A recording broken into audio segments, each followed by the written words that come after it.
Good morning and welcome to the chat on Newsday Amarillo and News Channel 10-2. I'm David Lovejoy. Good morning, everybody. I'm Rhonda. And I'm Chuckalicious, Chuck Williams.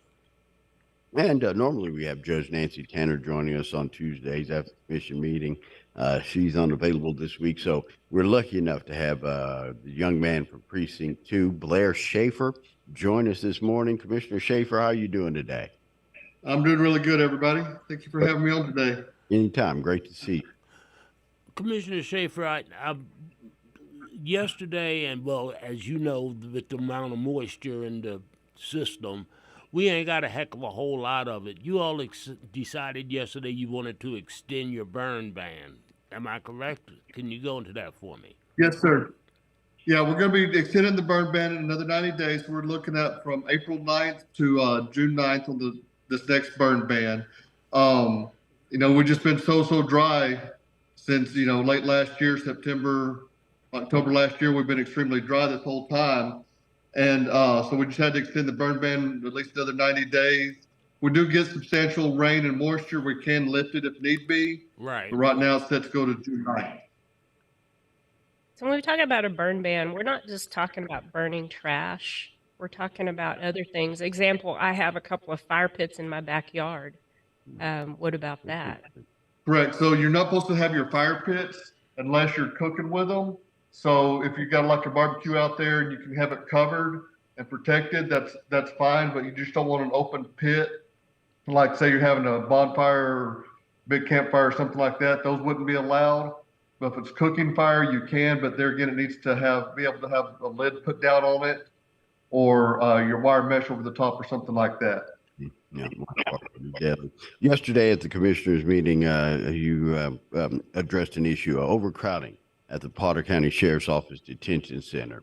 I know during the pandemic, numbers sort of waned. As a matter of fact, there were some cases where we were helping out other communities because we were better secured by taking in their inmates. What's contributed to the overcrowding at Potter County? I think there's a lot of different factors. Some of them, it's really even hard to know what the factors are. But I think some of it's our population going up. People are up after the pandemic. They're moving around. Crime itself is just up a little bit. But this is just a statewide issue. It's not just here in Potter County that's having an issue. Lubbock County is, Dallas, Houston. There's lots of counties, even up here in the Panhandle, that are having issues getting their inmates housed. One thing that we're looking at to do is contract with Childress County, and they're going to be looking at taking some of our inmates, and that'll help out a little bit, but that's not a fix. Mm-hmm. So we're going to be looking into other issues, other solutions, more long-term solutions on what we can do. And some of it may be painful, some of it may be good, but it's discussions that we're going to have, and they're going to be hard discussions. I've got two follow-up questions to that. If we do the thing where we allow Childress or another county to help us out, is that coming out of our budget, out of the Potter County taxpayer budget, or is that state fund? How is that? I'm sure they want to be compensated for caring for them. Correct. No, it'll come out of the county budget. So you're looking at around anywhere from $55 to $70 a day to house an offender. And it just depends on who you're contracting with, on how much that price is. And then we also have to pay for or do the medical and transportation for the offender. So if they have a court hearing here, we'll have to go down there, pick them up, bring them to court, and then bring them back. And all that would be on the taxpayer's dime for Potter County. Mm-hmm. So it's not a good solution, but it's one that we can use at the moment until we find out what's going to be better in the long-term solution. And a follow-up to that, you did mention one of the reasons maybe there seems to be more crime. There's so not just violent crimes, but petty crimes. But I do want to speak to the violence of it. There's not a precinct or a place, a side, or a division in this town that hasn't been affected by this sort of what we see as an upsurge of gun violence. In your precinct, in your area, and I know you're not just about your precincts, you're about the whole community.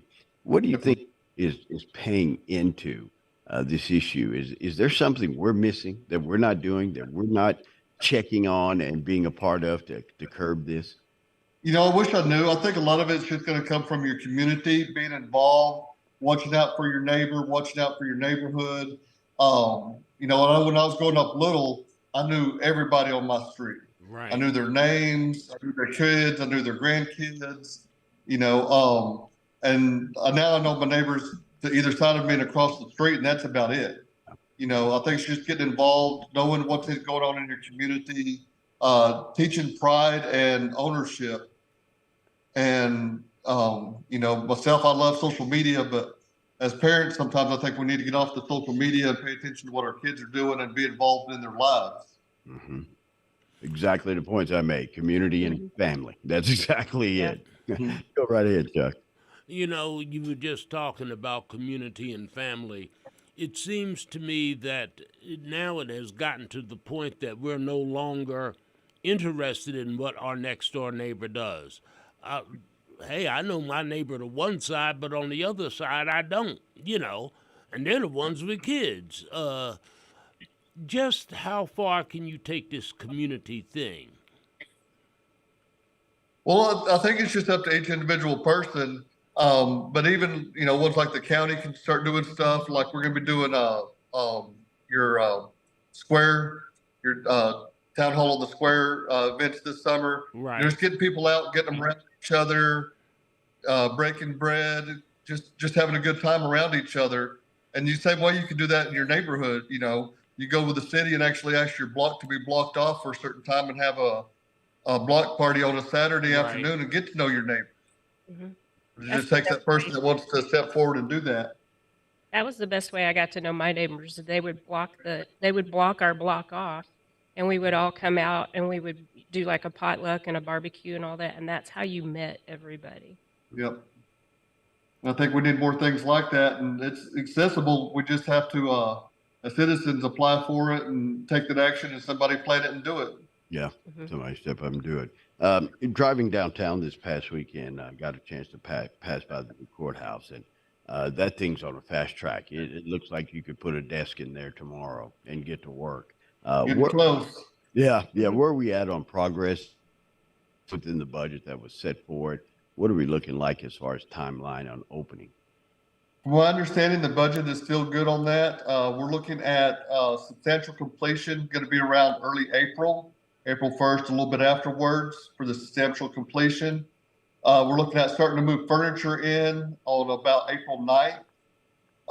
And then after that, we'll apply for our temporary or permanent certificate of obligation or occupancy. Ooh, that was hard for me this morning. After that, depending on which one we get, if we get the 90-day occupancy, they will have to come in and re-inspect. If we get the permanent one, then it'll be good to go. And we're looking at opening up and to the public June, probably the latest of July. Oh, wow. Wow. Whoa. That's coming quick. That is nice. One quick question for you, Blair. I know what your profession was besides being a commissioner is fighting fires, being a part of it. We're entering a very precarious thing. You guys extended your burn ban. You see this every day. You work with this every day. Just some common sense things we need to do to protect ourselves so we don't have some situations, a loss of land, loss of property, and most importantly, losses of life. The big thing is if you do have a fire outside, whether you're welding, working on something, you do have your barbecue grill, have a water source there or a fire extinguisher handy so that you can put it out if it starts to get out of control. The smaller it is, the easier it is to control. If the wind is up, just don't have a fire outside. Don't be working outside with welding or items like that. Push it off a day, find another way to get the job done. And just have common sense. If you see something, stop, look at it, see what it is, and report it. That's it. Well, Commissioner Schaefer, you new on the commission, just 3 months in on the job, but you're doing a great job. Thanks, sir. You should be proud of you. Great work, and appreciate you hanging out with us this morning. And My pleasure. Soon, anytime you need anything, just give us a holler. Will do. Thank y'all. Y'all have a great day.